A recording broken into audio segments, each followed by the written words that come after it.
This is Jean Boystard, and I'm here with you with an episode of Courageous Creative Conquerors. And my special guests today are Steve Doherty and Olivia Dybik. They are grandfather and granddaughter and co-authors of the Little Tiger series about the principles of Taekwondo. We were chatting earlier, and you told me the definition that you have for creativity. Could you please share that with us?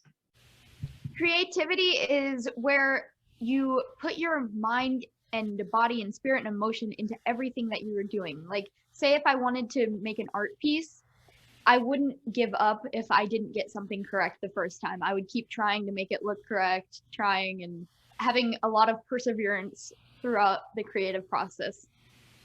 What motivates you to be creative?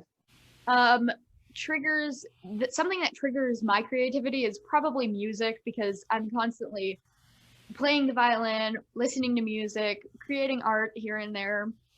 So what exactly happens when you create your books? What is the process of you working together in partnership? We're kind of bouncing ideas off of each other, like, should I put this word instead of this word, or what should we do? Steve, how did this happen, your partnership with your granddaughter?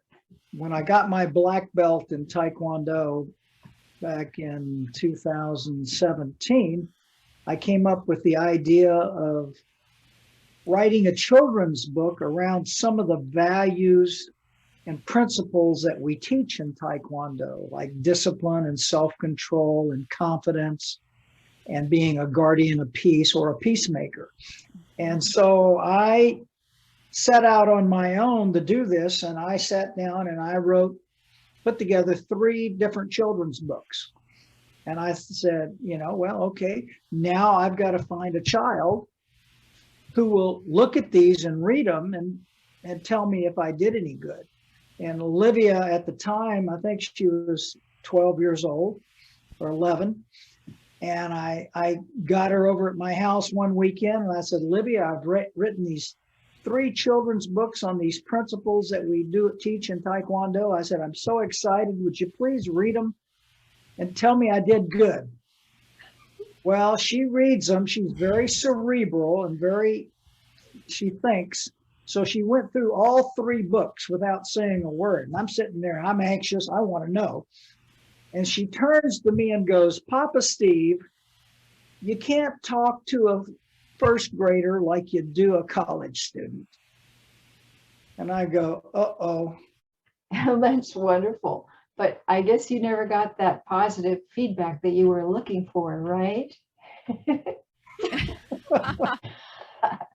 That's so funny. And what did you say? I said, well, Olivia, can you fix it? So she goes, sure. So she sat there for maybe an hour, went through all 3 books.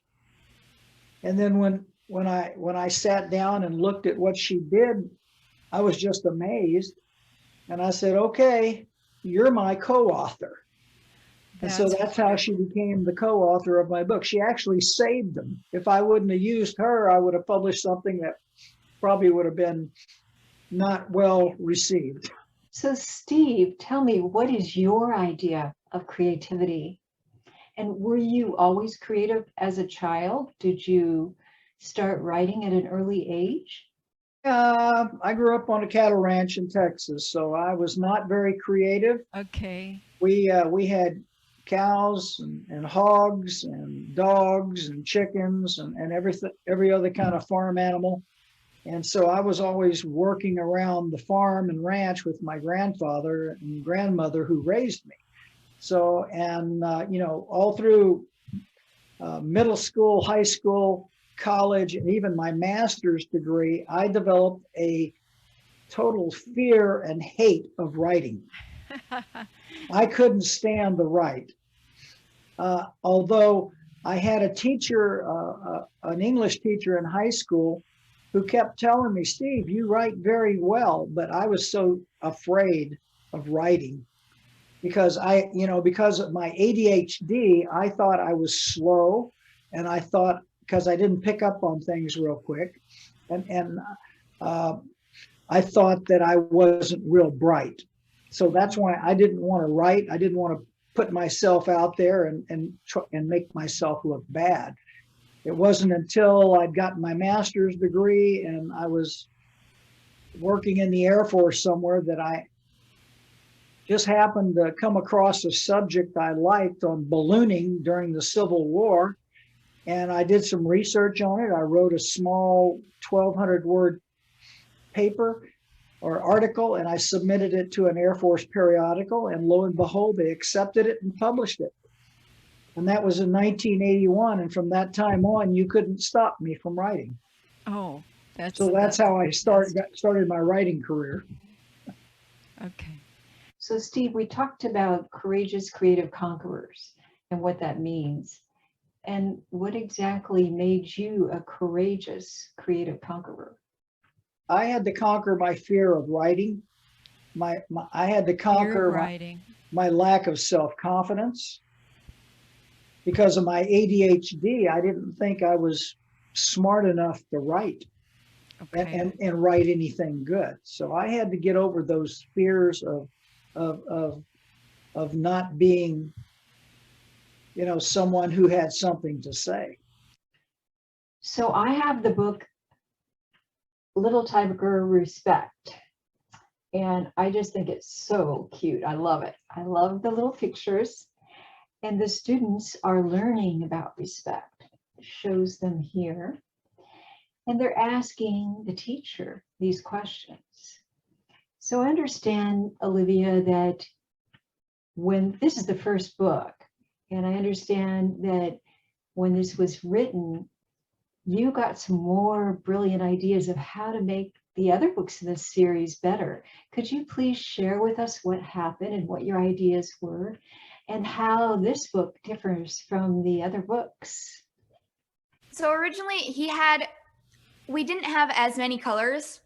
And I was like, we want to make it interesting so kids can like see it and be like, ooh, that's pretty. Let's see what it's about.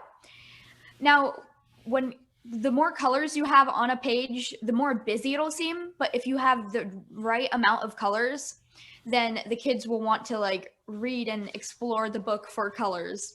And when they're in all sorts of different poses, and like maybe the kids will want to model that and maybe do Taekwondo themselves, or they want to model respect. Can you show me some of the other books and tell us a little bit about them? Didn't Discipline come after Respect and then Guardian of Peace? No, Guardian of Peace. Guardian of Peace, then Discipline. Yeah. All right. Yeah. So our second book, The Guardian of Peace, being a Guardian of Peace is all about not causing a fight or starting a fight and wanting to keep the peace within a friend group or within anything you do, really.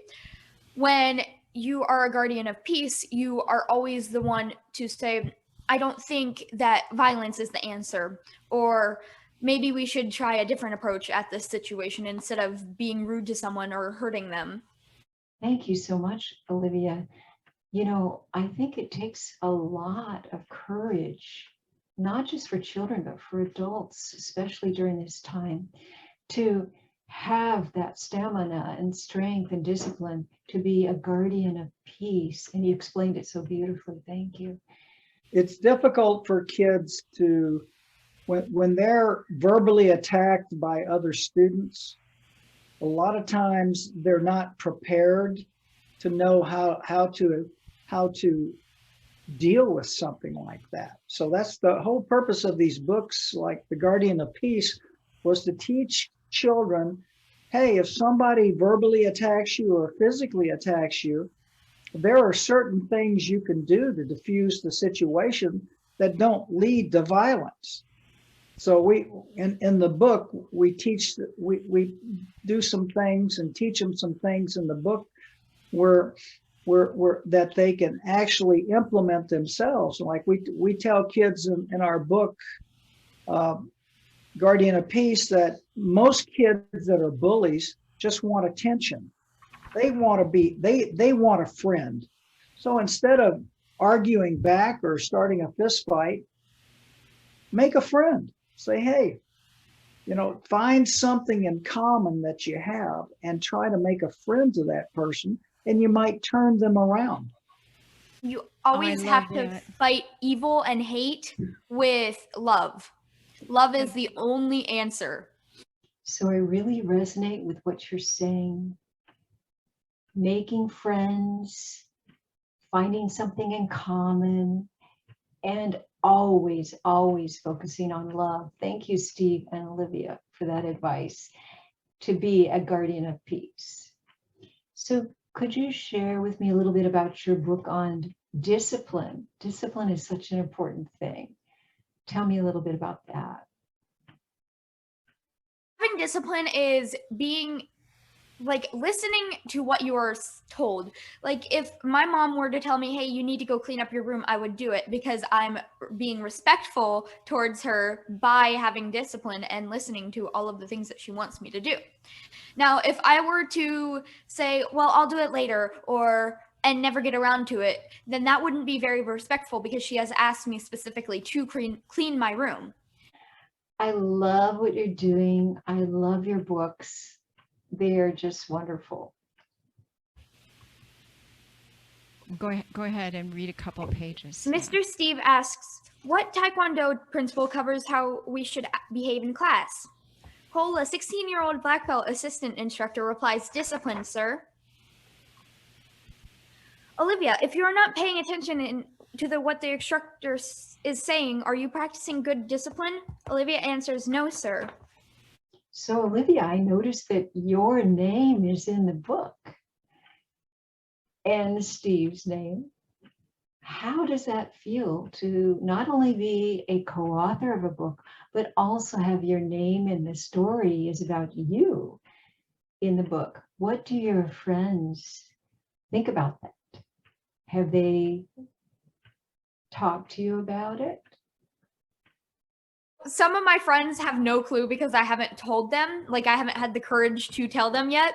But the ones that know are like, why didn't you tell me sooner? This is so cool that you're in a book. I want to be in a book. You're an author. How does it feel? I'm like, it feels pretty amazing that I have the opportunity to be an author and share my voice with others. And it's a very big responsibility to be put under pressure of going to book signings or reading your book to someone. So Olivia, you told me that your family is very creative. Could you tell me a little bit more about that? Who in your family is creative and how did that inspire you? My grandmother is a, let's say, music teacher. She teaches violin, cello, all sorts of woodwinds. She teaches choir as well. And my mom is a piano teacher. My brother plays the drums in our New Albany marching band. My sister, we're not sure what she does yet. Okay. And I play the violin, I sing. Oh my gosh, you're so creative. That's wonderful. I didn't realize that about you. Thank you so much. So Steve, I have a question, an important question for you. Can you tell me who is the boss of this partnership? Olivia is probably the better spokesperson here, and I let her be in charge. So in the back of this book, it says Little Tiger series books coming soon. And I know some of them are already out because this is the first one written. And it lists all the different principles of Taekwondo. All these books are based on that. I just want to take a moment to read that because it's just so wonderful. These traits are just so important for our children and for adults. It says, Little Tiger, guardian of peace. Then we have discipline, peace first, and then discipline, confidence, self-control, persistence, courage, compassion, integrity, and the last one is indomitable spirit. Indomitable spirit. Can you tell me about that? It's a spirit of never quitting. Like Oh. persistence and Okay. perseverance. So Steve, does Olivia give you ideas about these future books? You've got all these future books coming. How does that work? Does she say, hey, why don't we do this or that? I usually put the first draft together and I run it by Olivia and then make all the changes that she tells me to do, and then go to the next revision and make all the changes that she says to do. So it's a process. It is. Okay. Okay. And I just don't go off on my own and say, this is it. No, I've got a co-author who is in tune to kids better than I am. Okay. I just turned 73 years old. She's 14. So I'm going to listen to her. That's wonderful. Well, I love that. That is so great. So I wanted to mention one thing before we stop. Just wanted to quickly mention your other books. Steve, you told me that you write adult books. Can you please share a little bit about those? And I don't know if it's handy for you. Do you have those books nearby that you can hold them up and show us what those are? We'd love to see those briefly. Thank you. He's grabbing it. I've written 4 novels. My first one is out of publication because my first publisher went out of business, and then I wrote I've written 3 others. Now, this one right here called Gold Dominion. Okay. That's my 3rd novel, and and all my novels are about the same World War II veteran. Okay. Okay. The gentleman I write about in World War II, he was one of the most successful covert operatives. He went behind Japanese lines and took care of business during the war. And so I've written 4 books about him. I'm in the process of writing my 5th novel about him right now. Wow. which is a post World War II novel. This is my 4th novel called Imminent Threat, and this happens during World War II and post World War II.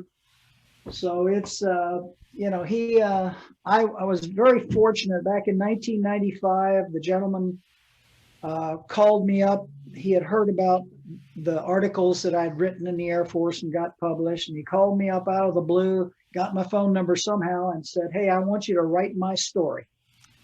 And so I go, who the hell are you and what'd you do? And he says, when he told me, he says, well, I can't talk about it because for another 2 weeks, because everything I did was classified for 50 years. So on August the 15th, which was 50 years after Japan surrendered, he says, I can tell you exactly what I did. And I said, well, okay, we'll meet at that time. And so the rest of this guy, he told me his stories, and I was blown away by what he did. He went on some 60 missions behind Japanese lines, and I was surprised he survived his first mission. So it was such an interesting story. And after I wrote the first book, I couldn't stop. I had to continue writing another one. And I said, well, let's just turn it into a series about this guy. Everybody else writes series about with their novels and stuff, Lee Child and all those good authors out there that write these great series, Tom Clancy. And so I said, there's no reason why I can't be the next Tom Clancy. Okay. Oh my goodness, you are both so creative.